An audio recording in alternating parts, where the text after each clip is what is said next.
Did you grow up with a father or a mom who made you feel like you could never do anything right? They always spoke down your efforts, always made you feel like you were not good enough, always used words like you're so foolish, you would never amount to anything in life. If you amount to anything in life, I will be shocked. Basically made you feel like you couldn't make anything work, you couldn't make anything happen. Then this next couple of minutes is definitely for you. And it's my hope that you find the healing and the reassurances that you need to scale through life. Hello, my name is Victor Akan, and I would like to welcome you to yet another episode of my Breath of Hope podcast. And this episode is titled, You Are Not Enough. Well, I am not enough. Well, but let's explore that, right? I mean, are you enough? Let's see. We all live, life, waking up every day, trying to go and hustle, trying to get that bread, basically our 2K bread, our daily bread, right? We are trying to get things to happen. But you realize something. You realize that if we are all trying to get our daily bread and we are like, say, 20 in the world and bread is like 3, it means say nobody all of us go chop, abi? And you realize that the people who are going to be able to get their daily bread are those that have the skills and the confidence to get it done right. And so you realize that you need 2 things in order to succeed in life. The first actually is confidence, because the confidence is what pushes you to get the skills. I mean, if I don't believe I'm good enough, then I would never push to get the required skills, right? And a lot of people who win in life had faith in themselves, had faith in their goals, had faith in their ambitions. A lot of people who did not believe in themselves, or a lot of people who did not win in life, you would realize that most of them lacked these things. Most of them lacked the confidence to go out there and get things done and win in life. Most of them, not all. And you would ask yourself, what differentiates one person who is able to get out there, hit his mark and get things done from the other person? I mean, they both had 2 hands, 2 legs, a brain, right? But one believed he could do it, the other one didn't believe he could do it. A lot of times, not always, a lot of times, when you trace it, you will trace the person's background and how they grew up. Now, a lot of factors could be responsible for how an individual turns out, but I am yet to address one factor, and that is how your parents spoke at you when you were growing up. I watched a movie where this guy grew up with a single mom who always spoke down on him, always made him feel useless. And this guy grew up, went into robbery, got arrested, got out, and he was really poor. He was basically useless to society. I met a girl who always spoke down on him the same way his mom did. And he was just some sort of gutter rat until he met a different lady who began to speak life to him, gave him reassurance. He made him feel like he could do something. And he used that belief to put the work, right? Because he now believed that he could get something done right. He put in the work and he was able to blow after a certain amount of time. And it buttresses my point that the words your parents gave you while you were growing up are going to determine just how confident you are of your essence, of your ability to get out there to get things done, right? I mean, imagine a child who was told you cannot amount to anything, what you do is never good enough, by virtue of the parents' constant dissatisfaction in anything he does, whether right or not. So this person feels like regardless of what he does, it is never enough, right? And he doesn't feel like he has the confidence to. That person has to go into a world and compete with people whose parents told him, I believe in you. You are light. You can achieve anything you put your mind to. And that guy, says, yes, I can, right? And it's like that because, our first source of communication, our first source of information when our mind is basically blank are the words of our parents. And so they form a picture of what is possible for us. And so if our parents, our father is our hero, our mom is our nurturer, and so if both of them didn't believe that we could do it, then why should we believe that we could?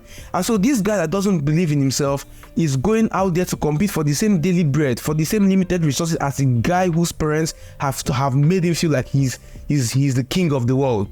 And that guy, the guy who suffers from verbal abuse, would never or would rarely be able to attain the same height as the other person because he's already starting from a disadvantaged ground.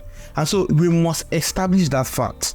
And you also understand that we tend to apply our perception of the world, or rather of ourselves on the world. And what that means is that if I believe that if I beat myself up when I make mistakes, chances are a lot of times I would want to, beat you up for making mistakes, especially if I feel like that's my way of improving, right? I know this guy whose father, always showed constant disapproval for whatever he did. I mean, if he got second, his father would have asked him, why couldn't you come first? If he came first, his father looks at the list of subjects, he looked for where he got a B and asked him, why couldn't you get an A? If he gets an A, his father was like, why would you get 80 something here? You got 70 something here. And to the father, probably he felt like, I'm just pushing my son to get better.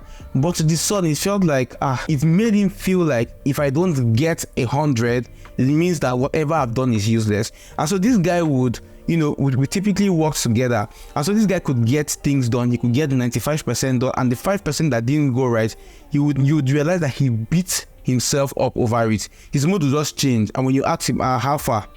He'll be like, we didn't do this one well. But the work was a success, minor mistakes here and there, and yet he beat himself up over those minor mistakes. And it was the same way he treated other people when people made mistakes, because it was his way of pushing people to become better.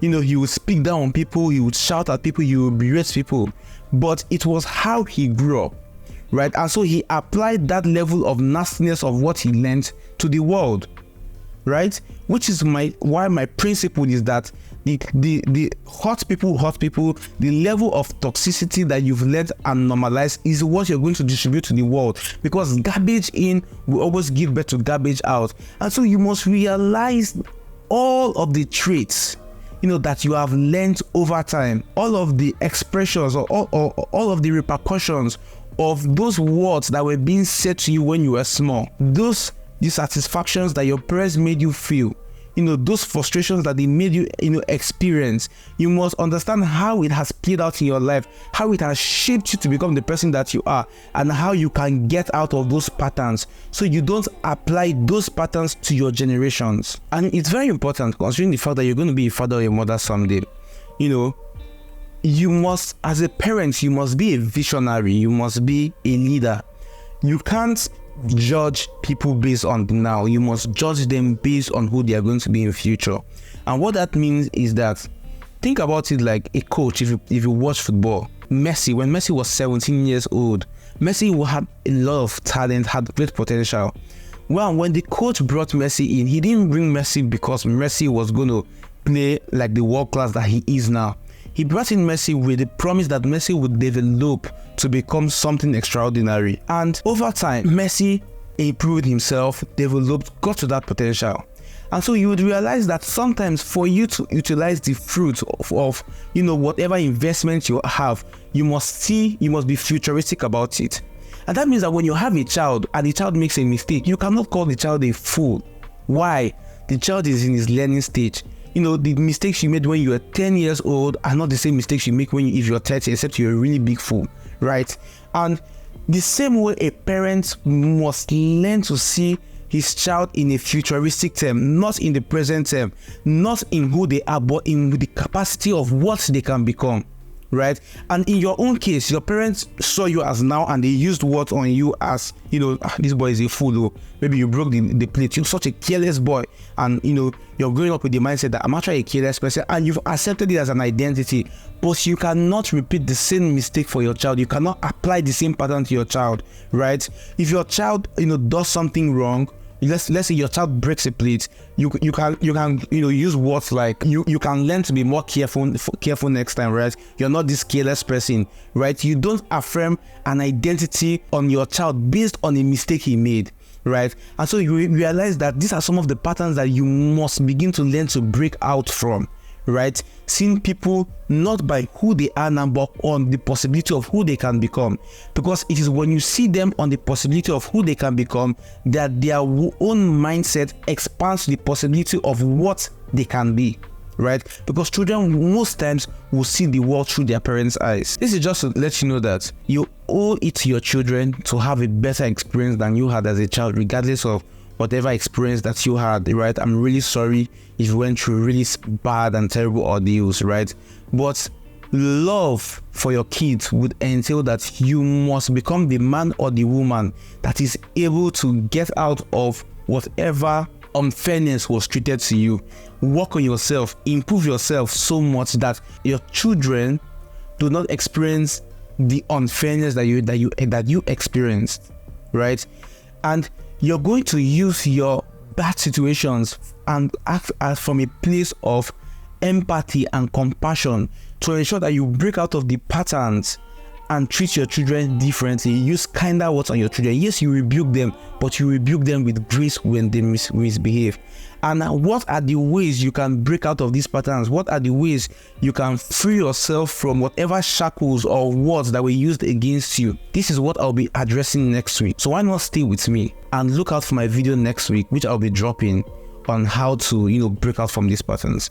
Thank you so much for your time. I really appreciate it.